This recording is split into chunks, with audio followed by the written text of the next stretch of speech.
cousin.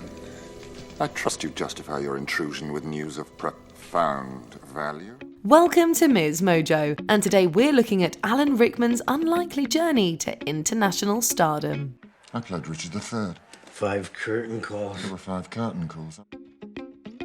Early years. I think I had always known that I wanted to act, but I was never quite sure of the route to that. Rickman was born to working-class parents in West London in 1946, and he spent much of his childhood living in public housing. After his father passed away from cancer when Rickman was just 8 years old, his mother was forced to raise 4 children on a postal worker's salary. From a young age, Rickman was a talented artist, and in grade school he also discovered a love for theatre. After primary school, he enrolled in the Chelsea College of Art and Design and later the Royal College of Art, considering art to be a safer career path than theatre.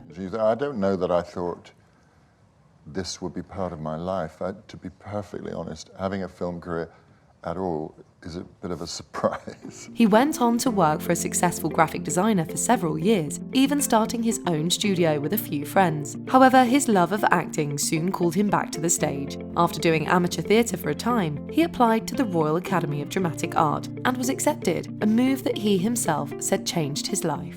You can see how the dots join up a bit, and you see that the art school part of me gets put together with the drama school part of me and the theatre part of me. Entrance into professional acting. If you've seen Rickman in any major role, you know that it seems like he was born to be on the big screen. But he didn't get his first on-screen role until his 30s, and that was on TV. Stand Benvolio. Look upon thy death. After finishing drama school, he began working as a stage actor and soon landed major roles with well-known theatre companies. His success was at least partly thanks to his instantly recognisable voice and unique way of speaking. No, it's true. She has resisted me for more than 2 months now, and that's very nearly a record, but I really don't want to hurry things.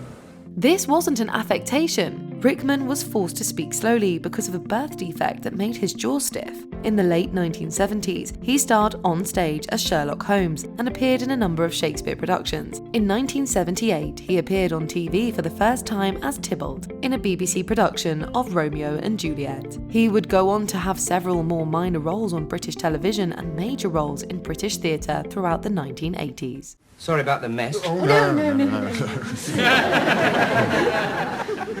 Actually, it is pretty bad, isn't it? Die Hard. Everything changed for Rickman in 1988 when his role as the villain Hans Gruber shot him to overnight superstardom. Producer Joel Silver saw Rickman perform on Broadway as Le Vicomte de Valmont in Les Liaisons Dangereuses, aka Dangerous Liaisons, and knew he'd make the perfect big screen baddie. However, Rickman didn't immediately feel the same way. I read it and I said, what the hell is this? I'm not doing an action movie.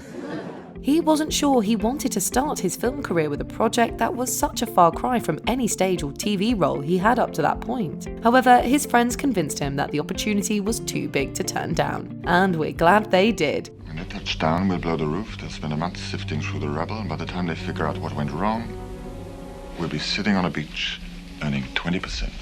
Die Hard was a smash hit, with critics particularly praising Rickman's performance. Hans Gruber consistently shows up on lists of the greatest movie villains of all time, thanks to Rickman's incredibly memorable performance. After all your posturing, all your little speeches, you're nothing but a common thief. I am an exceptional thief, Mrs. McLean. 1990s rise to fame. Following the success of Die Hard, offers for major movie roles began flooding in. Rickman quickly accepted parts in 2 big-budget films, 1990's Quigley Down Under and 1991's Robin Hood, Prince of Thieves. While Quigley was a bit of a flop, Robin Hood was a huge box office draw. Well, at least I didn't use a spoon. It's good steel. Critics were lukewarm on the film, but once again they loved Rickman as the evil sheriff of Nottingham, and the performance earned him a BAFTA award for Best Actor in a Supporting Role. Understandably, Rickman began worrying about being typecast as a villain. That's it then. Cancel the kitchen scraps for lepers and orphans. No more merciful beheadings. And call off Christmas.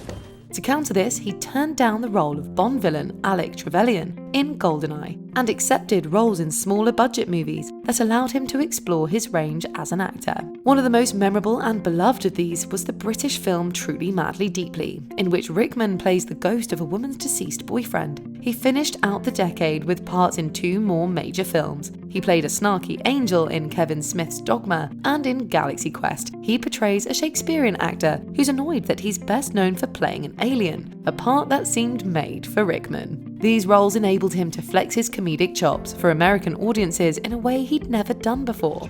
By Grabthar's hammer. What a savings.